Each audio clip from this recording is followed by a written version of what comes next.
What's up, you guys? It's your girl, Deja E. And it's your boy, Dante. And we are back, and y'all know we keep the hottest headlines in music, sports, and entertainment, and we say if it's for the culture. Or simply just for clicks. Yeah. Yo! You guys, I am so happy to be back. I missed you guys. Yeah, me too. Oh my God, like it's been like forever. So if y'all didn't know, we've been on our mid-season break. We had to take some time, pay a few bills, go do a few things. Yeah. And now we're back. Yeah, pay a few bills, lock in a few deals, you know what I'm saying? I was rapping before this, y'all. I had it down packed with my freestyle. Now, granted, we do miss y'all, and we are back. And Dante, for whatever reason, it just seemed like, you know, the world be burning down once we get missing. Yes, it felt like soon as we got out of the picture, so much stuff happened. Every day there was something new in the news. Yes, like boom, boom, and I was boom, like, dang, why boom. we didn't even talk about it? Especially BT Awards. Yes. Hopefully y'all caught our special episode, our special live episode of BT Awards. That was real cool. We tried to tap in and hold it down as much as we possibly could because granted that break was needed for us to work on some of our personal goals, to work on some culture, clickbait branding things. And also our team was able to move around and get some major jobs done.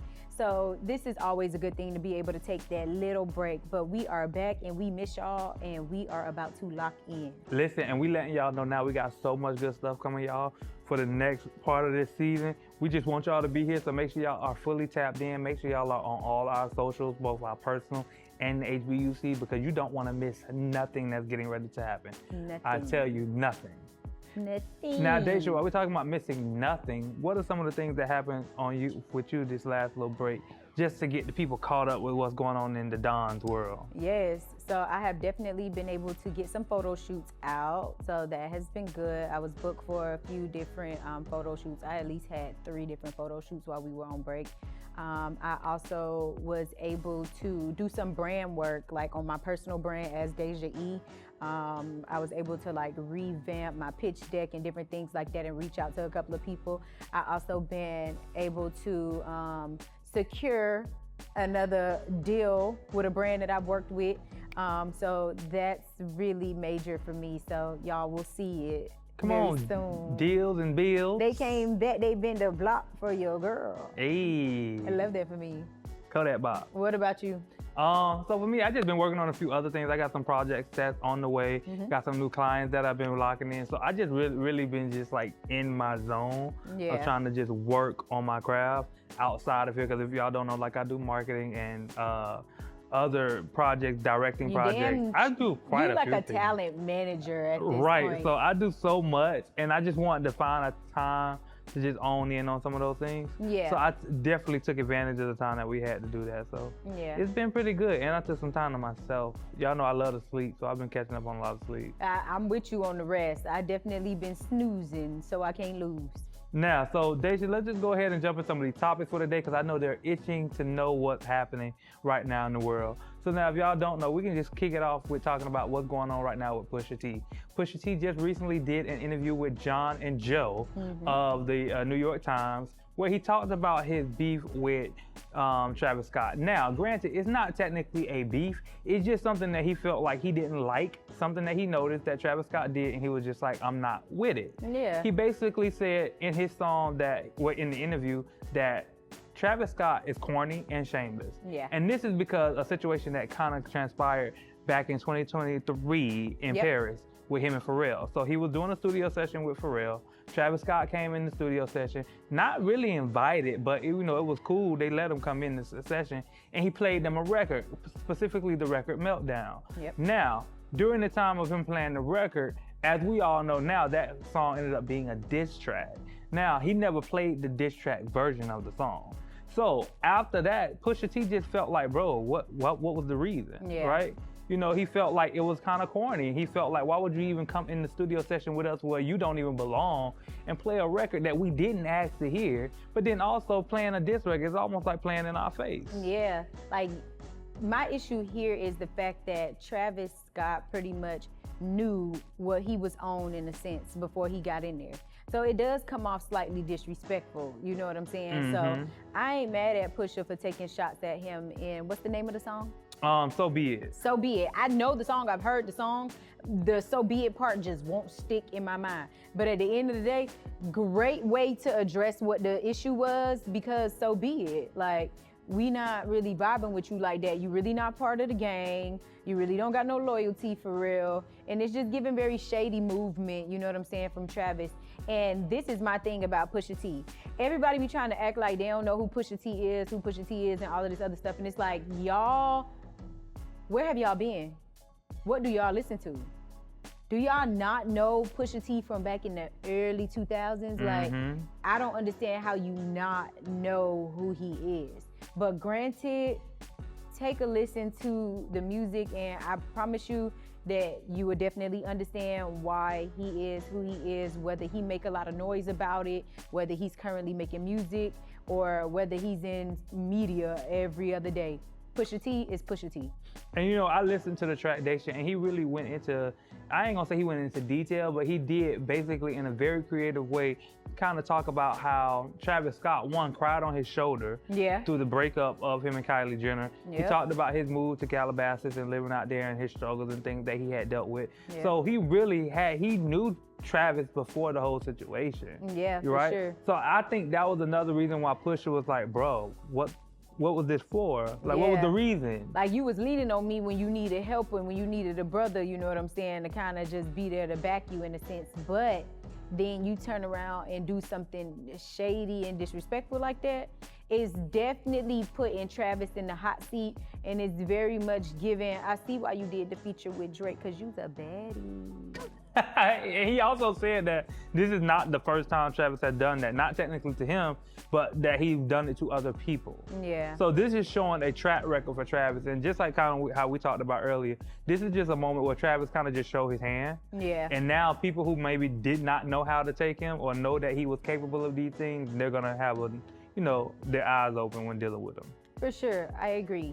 Now, while we talking about having our eyes open and stuff like that, do you feel like this is a cultural thing, or you think this is a clickbait thing? I think this situation right here, so I don't want to give it clickbait, but then at the same time, I'm gonna give it clickbait. Yeah. Only because of the sense that even though, and it's not bad clickbait. I don't think Pusha T was talking about it in a way of trying to get clicks. I think Pusha T was just really talking about it in the sense of, I'm finna air this nigga out. Yeah, and this was the inspo behind the this song. Particular bar, or these few bars that was in the song. Because he addressed more than just Travis and So Be It. Like, it's a whole bunch of stuff in it that he just like, so be it, fuck it. Like, we just gonna Now, let it if you rock. wanna ask me the interviewer's take, I do think it was a clickbait moment for them to ask. So that's another reason why I gave it clickbait. For sure. Is because the whole reason that they asked, because they wanted the clicks from it, you know? For sure. They wanted to get the camaraderie that was gonna come from that. And they want the clicks for their podcast, but they also want the clicks for Pusha T's music. And when you think about it, the internet was instantly speculating once this track came out about who these different things could have been about. So it kind of came up in a timely fashion. So that's another reason why I would give it clickbait, but it's not necessarily a bad clickbait for me either. Yeah. Now, we have to talk about something else that could be a little clickbaity depending on who you're talking to, because Billboard definitely released their top 75 best R&B singers of all time. And this list had a little bit of everybody on it, from Michael Jackson to Stevie Wonder, Beyonce, Keisha Cole, Tank, Chris Brown, Marvin Gaye, a little bit of everybody, 75 people, SZA, Summer Walker. Now, the thing about this list is, it was a good list, but a lot of people on social media and a lot of fans have been speculating about this list and trying to figure out what was the criteria when creating this list, because Tank one of those people who was speculating about the criteria. For sure, Keisha Cole did too. And I slightly understand why. Because for Tank to be in the 60s, the lower 60s of this list, with the voice that he has and with the musical talent that he has, it's kind of questionable. But at the same time, we have to dig into the background things that made them create this list. It could be different things like accolades, how timeless the music is, it could be a little bit of everything, like the cultural impact that the music has when creating this list. Now, coming in at number 1 was Stevie Wonder. Isn't she lovely? And when you think about stuff like that, you see how that was the first song that came to your head? Mm-hmm. That has been something that has never stopped playing, I don't think ever. Like, it's a timeless record. Yeah. The record never gets old, and from generation to generation to generation, it Ribbon in the continues to Sky. get played. Yeah, ribbon in the sky for our love. you see what I'm saying? So I'm genuinely leaning more into the fact that I think that it was cultural impact as well as like how long the song and how timeless the music may be. Now, we did have Usher. Usher came in at My like dog number 12. Usher came in at number 12. Yeah. At least my dog made the top 15. That's all Yes, that matters. Usher made the top 15. I was happy about that. Beyonce came in at number 4. Number 4. Michael Jackson came number 3. Stevie Wonder number 1. I forgot who was number 2. I don't know if it was Marvin Gaye. No, Marvin Gaye was like in there. Marvin Gaye's in the top 10. He is in the top 10. He's not number 1. Number 2. I mean, number 2. Now, all in all, we want to know what y'all feel about this list, because I do have my feelings. I have my feelings like Chris Brown should have been further up. You know what I'm saying? See, but that's why I say I do think that it did have a lot to do with the criteria that they picked. Mm-hmm. Plus, and I think it also had something to do with whoever the committee was that came up with this list. Yeah. You know, how in tune with music they are, for one. For sure. But then also, what generation are they coming from? Because if it's a plethora of generations Obviously of it is people, off the list. then I think now it becomes, all right, well, this generation against this generation, we argue or we have like a discussion about who was more impactful. For sure, because I'm sure the kids watching now will look at that list and probably say, who Them the kids hell gonna is say half these They're people? gonna say, how the hell is Summer Walker at number 73 They out of definitely 75? gonna be pissed. They definitely are going But to be pissed. you gotta look at it. Yes, Summer Walker has had hits, quote unquote, for the new era and the new generation, but to some of the people that she's up against in the runnings, she hasn't had as much timeless hits as them. Literally. Because her music haven't even stood the test of time yet to see. Pretty much. So we just gotta kind of wait Etta around. James came in like, what, number 72? Mm-hmm. But it feels like maybe because her time got technically cut short, but then in a way it didn't get cut short because she died in 2012. Yeah, but she stopped making music probably Early on. So that'll put you there.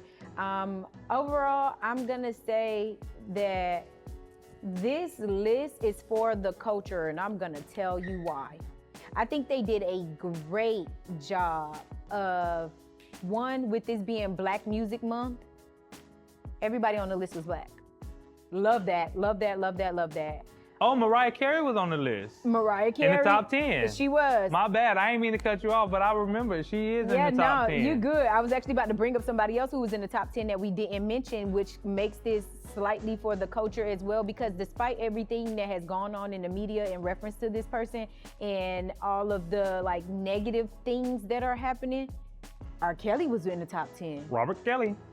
And it's like, if you want to be technical, well-deserved, you know what I'm saying? Like, I understand what he has done and where he is now and everything that's going on. And you know, people gonna have their thing to say, but they gotta remember this list is about music, not artistry. personal life. It is about the music. So I think that this list was for the culture because it did a good job at highlighting our culture in more than one way. We had some artists on there who are crossover artists as well, who kind of like paved ways for different people who made R&B to start making rock music or punk rock or like blues or fall into country, like how we got Beyonce on there. So that's super dope to me. So I, again, will give this a cultural stamp. Granted, we might need to discuss some of the order placement. I can agree. For me, I'll give it definitely a cultural standpoint because I feel like R&B is just always gonna be cultural for me. It don't matter what list it is, it don't matter how short or how long it is. R&B for me never lies. You need Never R&B dies. in your life. Never dies. Now, you wanna know something else that I wanna say is, I'm not gonna say this is for the culture, but this is definitely a cultural conversation that needs to be had because once again, as we talked before, it happens all too often. So if y'all don't know, Fat Joe is currently being sued by his ex-hypeman for $20 million. Now, he accuses Joe of having sexual encounters and soliciting sex and buying BBLs, etc. for minors. Now, if you ask me, I don't know how to feel about this whole case. Why I tell you that before I tell you, I'm gonna tell you this. Because Fat Joy also came back and countersued his hype man. Yeah. Basically for the allegations of pedophilia. Basically saying, you're gonna allege that I'm a pedophile, so I'm gonna come back and I'm gonna sue you as well. Yeah. Let's see who wins this in court. For me, that tells me, and it's just me personally, it makes me feel as though Fat Joe is not guilty in this situation, and it's just a matter of somebody either trying to extort him or we have had differences. And because, okay, I want to say it like this. It's one of them things where it's like, nigga, you was in there with me. Literally, I was just about to say that. You were there with me. It's given. So now you want to sue me? Okay, you sue me and you was there with me. Just know you gotta prove it, one, but then also I'm taking your ass down with me. Yeah, for sure. Is what it's given. Because since you said you was there since the beginning, and you could call out about 4,000 different accounts and or interactions that you have seen take place in front of you, if it was 4,000 of them, you was in 2,000 of them. Because if I was a pedophile, why was you allowing me to be a pedophile? Why you ain't called the police? Literally, I don't understand. Now, this is my thing. I agree to an extent that it gives a form of extortion. I'm not on the side of who's guilty or not guilty, but I definitely am on the side of they both partook in whatever took place until proven what it was. 1,000%. Like, you the hype man. You the person that get to come and have like the extra fun without doing all the hard work, and you reap the same benefits because you kind of like one of his right or left hand person in a sense. So you get all the same baddies, you know what I'm saying, chasing you because you are direct contact to him. So it does bring a lot of question marks up in reference to this situation where it's just like, it's given you was partaking. Voluntarily, possibly involuntary as well, but you was definitely in the mix. The way you said you was in the mix. Right, and honestly, it's one of them things where you always say, if you are the enabler, you're the problem as well. For sure. So if Fat Joe was actually doing this and then you want to sue him all these years later for it, then you're the problem as well. Because the real question is, why the hell do you want to sue him anyway for something he did? Unless it was directly in like situation with you. Like he wasn't being a pedophile against you, right? You know, he wasn't raping your daughter or your nephew, and I'm not gonna say rape. Lord, I'm not gonna say rape because they never used the word rape. But he wasn't assaulting nobody that you knew. So what makes it so big for you to talk about it now? And that's my question. You know, I'm not saying it's not true, so please don't take it that way. What I'm trying to say is, it's too many holes in this story to make you ask, well, why now? Or why this? Why are you telling? Why aren't the actual victims the one telling? Yeah, I agree. I agree wholeheartedly. Again, it's very sketchy. It's very sketchy, and we just have to lay around. Now, while we talk about things that are clickbait, we have to talk about how sometimes clickbait can make you produce some amazing ideas sometimes. Sometimes it could be a little bad, sometimes it could be a little good. And this is one of those moments where it truly has worked out because Hollywood Unlocked has had their 5th annual Impact Awards, and this is pretty awesome and obviously pretty big because there was an extensive list of attendees, honorees, and hosts and different correspondents. And I never knew that this award show was so like impactful or was going to have so many major people as much as it did, with it being a award show that comes from a media outlet, and a media outlet that, you know, sometimes chase those clickbaity things and also address cultural things. Now, Jason Lee, who is over Hollywood Unlocked, talked about him birthing this baby of the Impact Awards, and he partnered with Zeus Network to get this year's done. And let's just say it was like a star-studded show, literally. You had Megan Good and Jonathan Majors. We had Niecy Nash and her wife on the red carpet. We had Keke Palmer. We had Don Lemon, and we even had Ben Crump. Miss Jasmine Crockett was there too. So this was they brought really, the city out. Oh yes, this was literally a mashup between influencers, artists, tastemakers, and politicians, to be honest. Now, I don't know if you guys know, but Jason Lee is a VP mayor. Yeah, He's like a something VP that. mayor. Vice president to the mayor. Yes, and I knew that he said he would run, but I didn't know that he actually ran and like got placed into the job. So, which makes sense why we see the Hollywood Unlocked brand making such a big impact. Yeah, for sure. Now, it truly is. Now, for those of you who aren't aware, you can watch this award show on Zeus Network. So if you are a subscriber, it should be available to you. And I am a subscriber, so I'm actually going to watch because I want to see. It was performances by people like Fantasia. We also had Johnny Gill have a performance, but then they also put Keke Palmer on the spot and came around to her with the microphone and told her to sing I'm Going Down by Mary J. Blige. And let's just say that Keke had the crowd rocking. So I'm very much here for this award show and want to see how it grow because this fifth one gave budget. It did. Real budget. It gave. We came from the bottom. Now we here. I just want to stop one moment and talk about Megan Good and Jonathan Majors. Megan Good looked good. She did. Like her dress. She was best dressed. Like her dress was amazing, and I just always applaud Megan Good for stepping out and stepping every time. I think Megan's dress was more viral than the overall event. Like, got my attention. She drew attention to the event because I feel like once people saw her fit and then saw her and Jonathan on the carpet together, I think that made everybody feel like, oh, well, what is this? Mm-hmm. So, yeah, they were kind of cute. I'll say for me, this was definitely for the culture. It was definitely a cultural moment. I agree. I would say that this is for the culture as well because it was a night of purpose and power, like Jason Lee said. So I'm excited to see. It was a night of BET. It was basically little BET Junior. BET Awards Junior.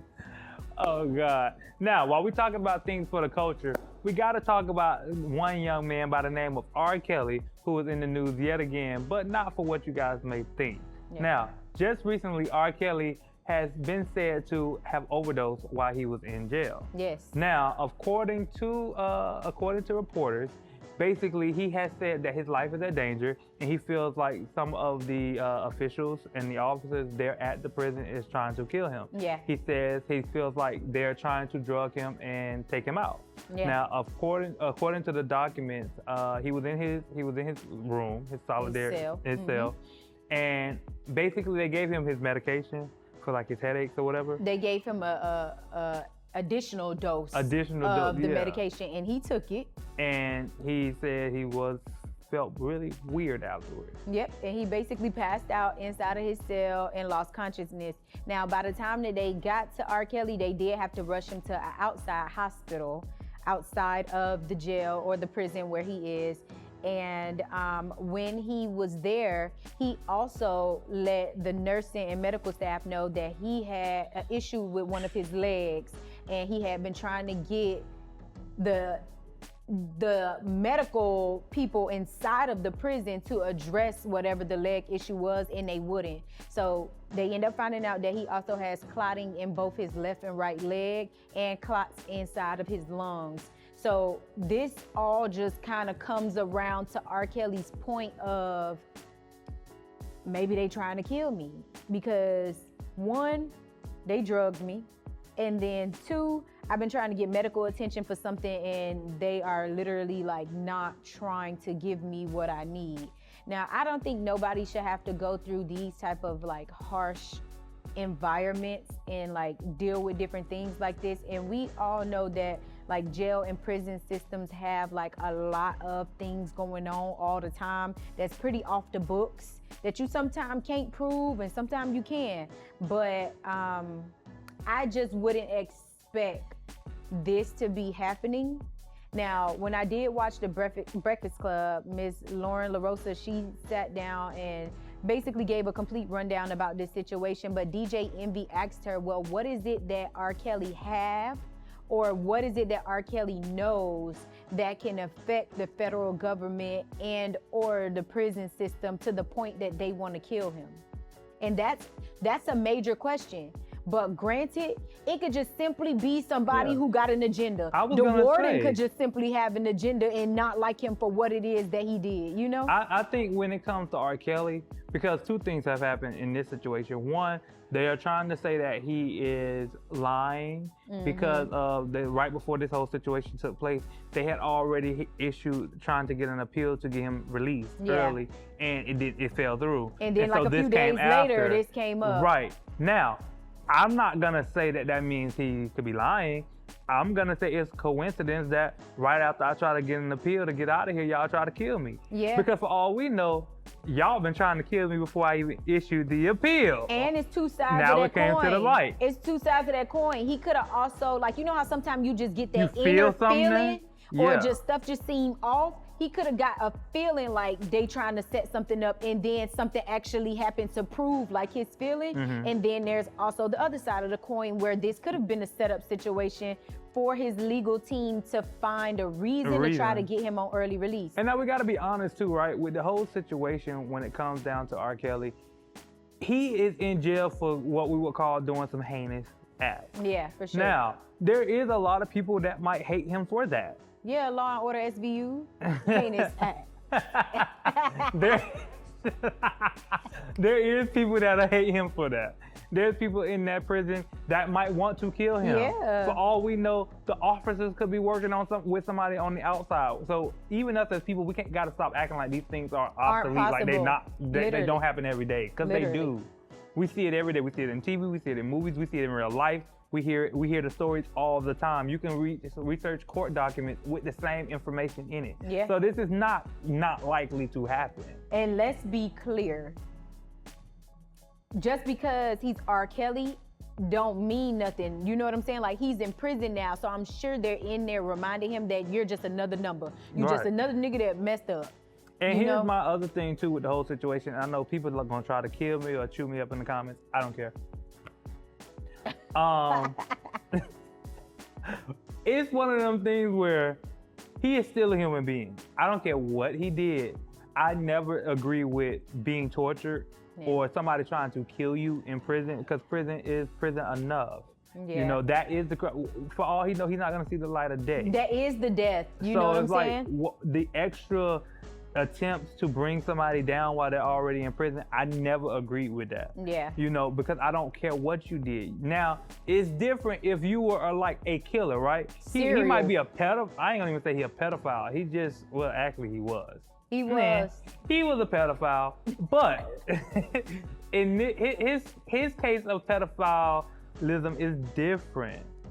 And here's why I say it's different, because I know I gotta explain stuff to y'all. You do? I do. Right now they whooping your ass and not laying up for They ready. They say you reel them in. Yeah. No. So this is what I'm saying, right? He is a pedophile that also had the help of a lot of these kids' parents. Yeah. He is a pedophile that had the help of the people around him. Yeah. He was enabled in his behaviors. Nobody felt the need to tell. Nobody felt the need to put a stop to the situation. He was a pedophile that sung it directly to his fan base. And nobody questioned it. We still rocked out. He was a pedophile that some of the young girls were just flocking to him. Yeah, no, seriously. This is very serious. So it's not like the pedophilia where he kidnapped somebody, raped them, threw them in the back of a trunk and say, give me your... Yeah. Like, no, it wasn't that. It was... A lot of it was consensual. He did lock some people in rooms now, Dante. I mean, that was after they got there. How did you get there? Yeah, how did you get there? You got a point. And that's my whole point where I'm going with it. And I'm not saying it's the victim's fault. And a lot of it, I'm really blaming the parents. I don't care what you feel. I'm really blaming the parents. Yeah. Because in a lot of those situations, I know for parents who are very, very respectful of their kids and themselves, you wouldn't even end up in that situation, because where you going? With who? By yourself. Yeah. Yeah. So that's all I'm saying with this situation. So I say that to say, no, he should not be killed in prison. Now, if he was one of those other people that we talked about, the other type of pedophile, then maybe so. Now I'm gonna ask you, is this for the culture or is it Now I'm gonna ask you, is this for the culture or is this clickbait? I'm gonna say this is definitely for clickbait.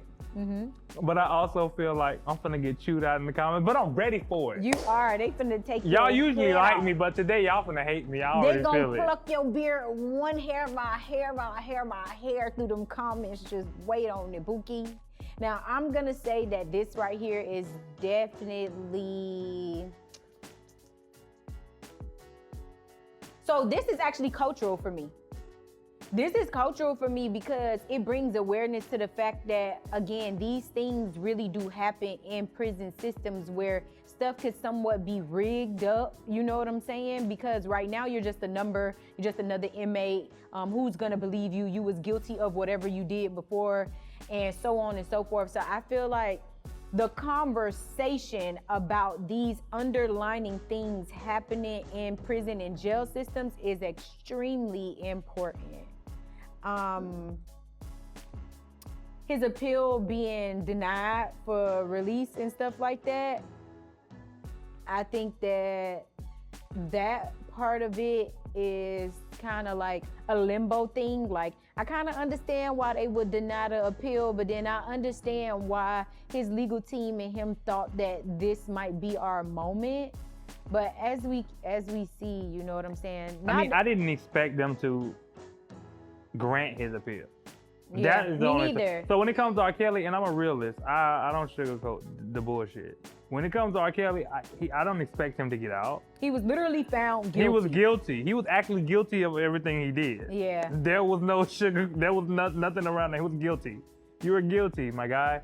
The most that'll probably happen, they might still ship you to another facility where you feel safe. Yeah. You know. Which is a good option. But they're not gonna send you home. You're not going home right now. Yeah. No time soon. Nah, buddy. They got you locked up. They ain't gonna let you out. It's all right. It's all right, Aura. Now, while we talking on things that are locked up and a little crazy all over the place, we got to talk about Trump issuing an airstrike over Iran, or Iran, as Dante taught me earlier. And this attack on Iran, because I'm gonna keep saying. You might well say Iran. Hello, okay, cool. I'm gonna just go back to me. Now, this nuke situation definitely took out 3 different sites in Iran. No. So far it was only aimed at the one of the 3. Yeah, their plant. Okay. Now, I don't remember the name of them plants, so I'm not gonna lie to y'all. But what we need to talk about here is the fact that this is even happening.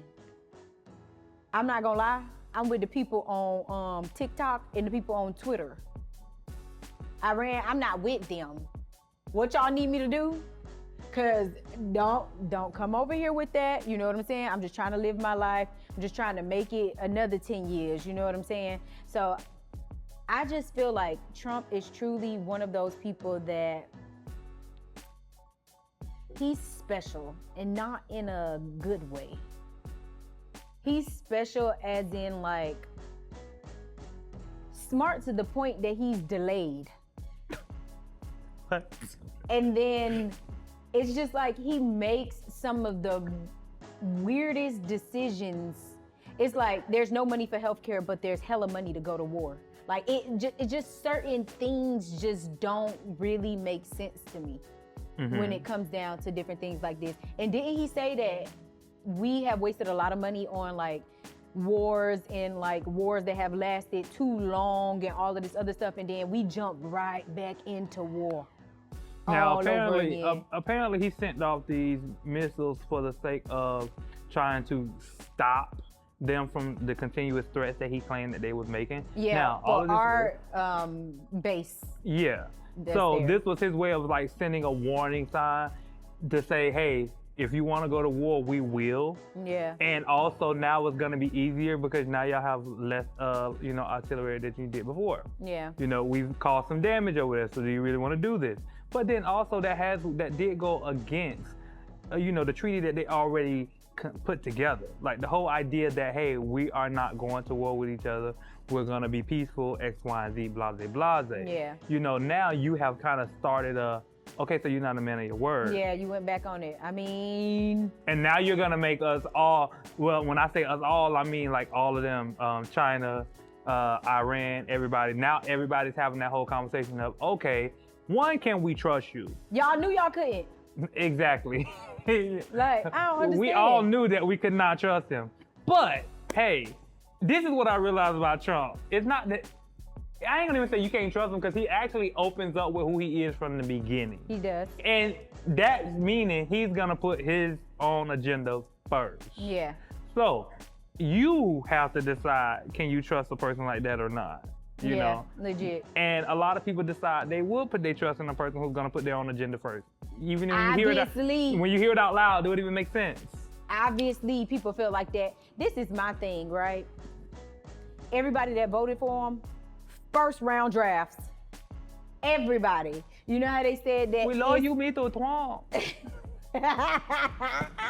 Dante, they is gonna pluck that beard so nasty on this episode. You're gonna be bald faced by the time you come back. Because you've been showing your ass. What Shamar say? You don't wanna do that. So my biggest thing is, all the people that voted for him, y'all need to go to war first. Go to war first. Like I don't got time for that. I thank God I'm a certain age and a woman, because I can't get drafted anyway. So I'm happy about that. Now, Dante, I'm gonna say for this is definitely for the culture. I do think this is a cultural conversation because for sure. This impacts all of us. Like, even people don't realize, like, especially with, you know, everything in other countries, this affects groceries here in the U.S. This affects gas here in the U.S. We already got the tariff situation. This affects everything that goes on in the U.S. This affects us still, and I don't think people understand that to what degree. Yeah. You know, some people are on the side of, let's go to war. You know, some people on the side of, let's not do it. I don't have a side. Do I feel like the war is necessary? No. But there could be conversations that I know for a fact I'm not, you know, privy to right now, and I don't know all the information, that there could be a reason that Trump says, let's get ahead of it. Once again, I'm not in that seat. I don't know. So I'm not here to tell you whether Trump's right or wrong. Yeah. But what I am here to tell you is somebody better figure out something, because I ain't got no shutters on my windows yet. A shutter ain't gonna do shit for a bomb. The bomb gonna blow that right out. Because you know what's happening after the bomb? To smithereens. What's happening after the bomb? What? Electricity out. What happens after electricity out? The purge. You're dead when the bomb hit, Dante, so you ain't gonna know that the power out is what I'm trying to say. You not gonna know that as long as it don't hit Atlanta, we good. Baby, all right. We just gonna head up out of this topic. Just don't go to Atlanta airport right now. It's too busy. We gonna go ahead and transition into music. For sure. Now, while we talk about music, I guess we might as well talk about somebody who actually has been buzzing in music lately. Yeah. And we have been itching to talk about her, because for the longest, we have always felt like she has not been getting her just dues. Nope. And that, my people, is Keke Palmer. Yes. So proud of Keke. Keke Palmer just released a 27-minute visual album for her album, Just Keke. Yep. And when I tell y'all from start to finish, I actually watched it, and it's really good. The girl is not only very entertaining and a great actress, but also a phenomenal singer. She is, and I don't know if y'all remember, but I told y'all some episodes back that I'm somebody who has actually listened to Keke music from Disney Channel days. So I'm super excited about this, because the way that it was just put together in general, it showed all of Keke's skill set in one place. You got the artistry, you got her as an actress, you have her as a singer, and then we get funny Keke as well. I also love that in this visualizer that they did in small film, in a sense, that they created, that she had little nostalgic moments like her Aquila and the Bee moment to kind of introduce the next song, and Issa Rae being in it as like every girl's thoughts type of vibe.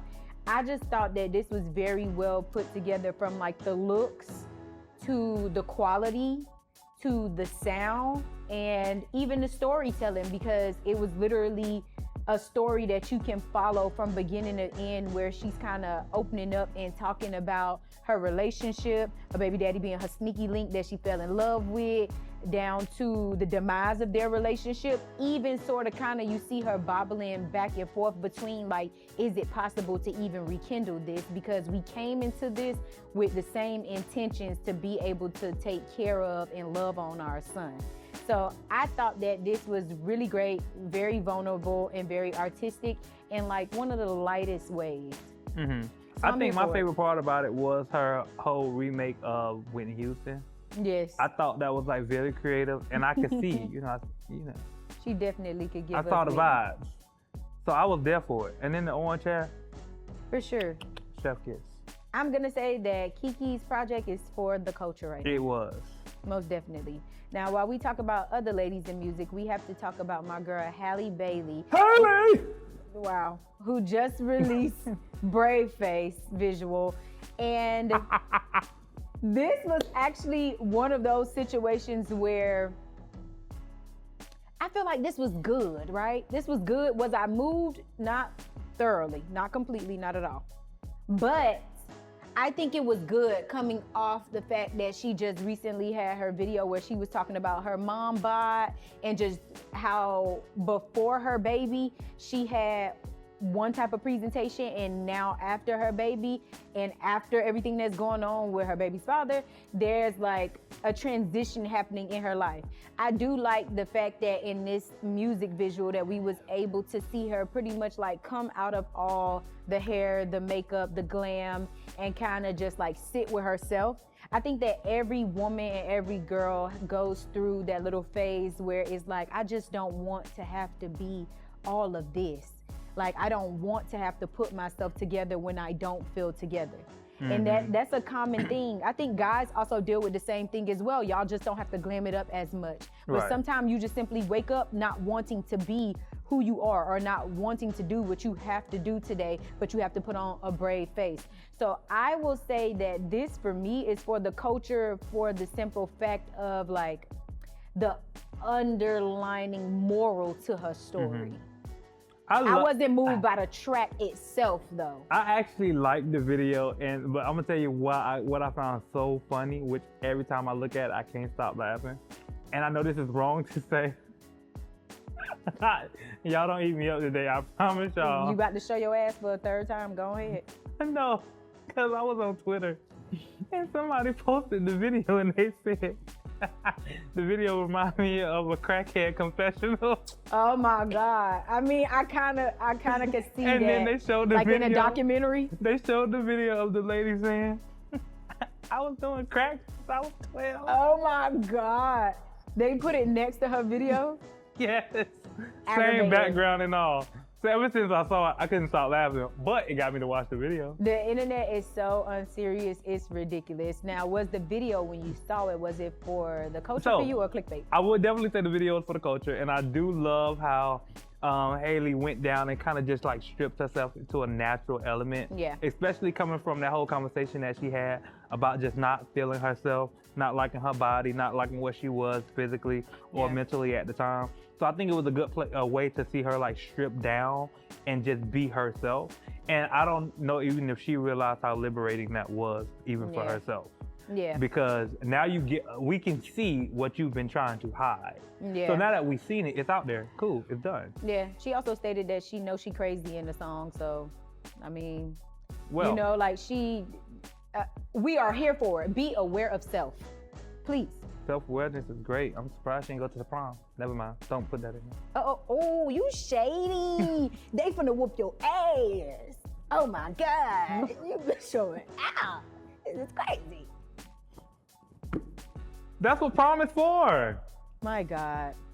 Now, while we talking about prom and who went to go see each other, Offset just came out with a new single called Bodies on the same day that his baby mama was outside. Child.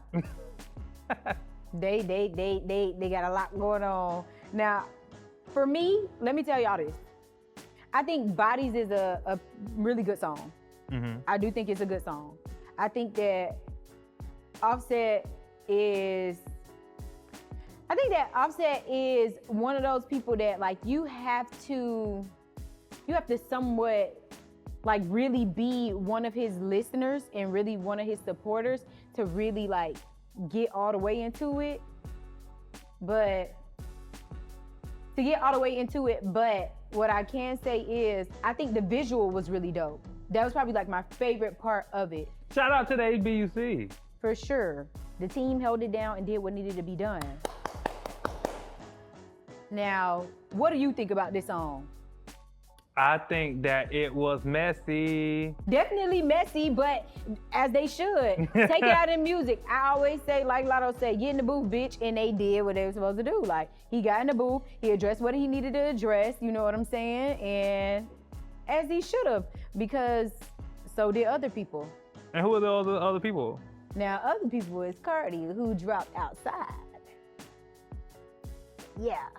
Tell us about Outside. They were definitely directly shading each other through these songs. When I say like direct shots, headshots too.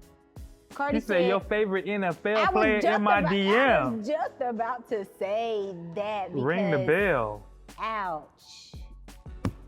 Granted, I'm not gonna lie. Outside is a pretty cute song. It's a cute song. Did I think that it would do the numbers that it did coming out initially? No. I didn't. Does it sound like something that I've heard before from Cardi? Slightly.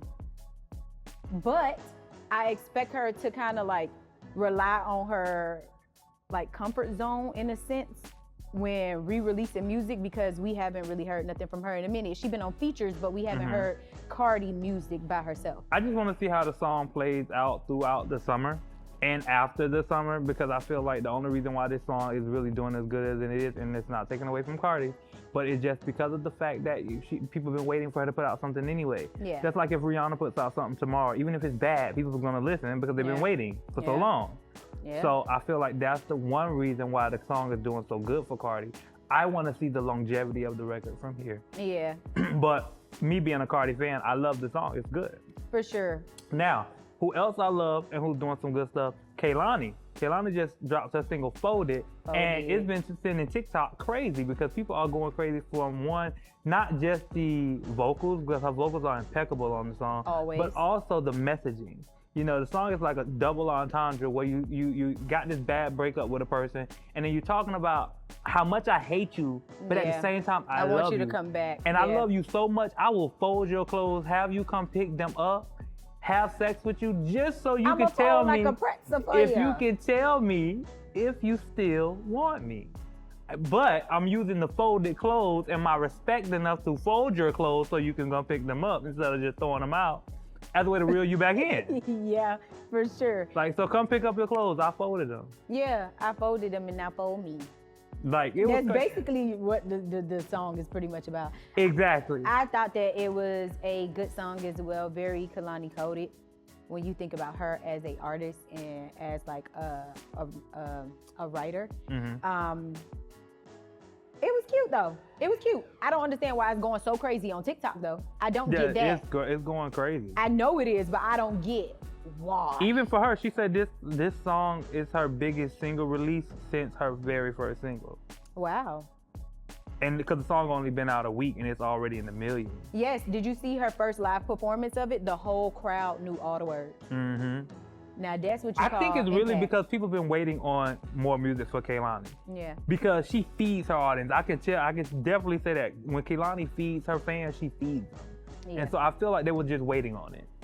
Yeah, I feel that. Now, I'm going to say that Folded is definitely a for the culture song simply because I think we all have felt like that about somebody, about something, about a relationship, a situationship, or whatever the case may be. So we've all had that moment where you said you thought it was done and you really, you still stuck. Yeah, it's like once I come down off the mat, I do want you to come back home. Just come over, please! I'm not coming. Like, what the hell? It's crazy. Now, while we talking about people having like a big moment, you know what I'm saying? We have to talk about the fact that Slick Rick just dropped a visual album. And this visual album is called Victory. So Slick Rick has been on a like 28-year hiatus. And in this project, he is supposed to have Nas on it as well. And it is executive produced by Idris Elba, which is like random. It's very random, but it's definitely y'all throwing me with the emotions. I'm truly trying. I don't know if y'all trying to signal don't do it or what. It seemed random to us. It's okay that it's not random to you, but to us it seemed random. I don't know where I was. Now, Dante, it does seem a little random, you know, to have Idris be the person to EP the album, but I feel like we just kind of got to see. I know it definitely dropped on June 20th. I have not taken like a look at the visual, but Slick Rick did say in a post on Instagram that it's supposed to be like a walk through his journey as an artist, and it should take his fans back and through his process. So I think that will be something that's pretty cultural, and I just want to actually take a listen to see if he has sort of kind of transitioned his sound to try to bridge the gap to see if he can get a younger audience to come over to his side of things. So. I would definitely say it's for the culture, and I actually do love the fact that Idris Elba is one of the producers. Because a lot of people don't know that Idris Elba did music, you know, and that he was a rapper and producer over in the UK. So, and I've heard a few of his records. Yeah, don't he DJ too? I think so. Yeah, he DJ as well. Yeah, I've heard a few of them, and I'm not gonna lie, I actually like it. So I'm interested to see how this goes. Now, what I'm also interested to see how this plays out is Central C and Sexyy Red's new song, Guilt Trippin'. Guilt Trippin' had just released, and I will tell you, it's definitely Sexyy Red coded in the normal Sexyy Red way. Ratchet, raunchy, sexy, red. Basic trash. Sorry. I don't think that she is trash as a woman and as a whole. But her being on that song, I hated it. I'm not gonna lie. I did. Sexy. Do your shit, sis. Sexy, don't do that shit no more, sis. But, like, no. She didn't. So for me, this is the thing. She didn't ride it the way that I wanted her to ride it. She wrote it very basic and like very ABC, AB. I mean, what else do you expect from Sexyy Red? You expect lyrics? No, I expect development. I expect evolution. Like, I expect somebody to be working with her on something in some way, shape, or form. They said if it ain't broke, why fix it?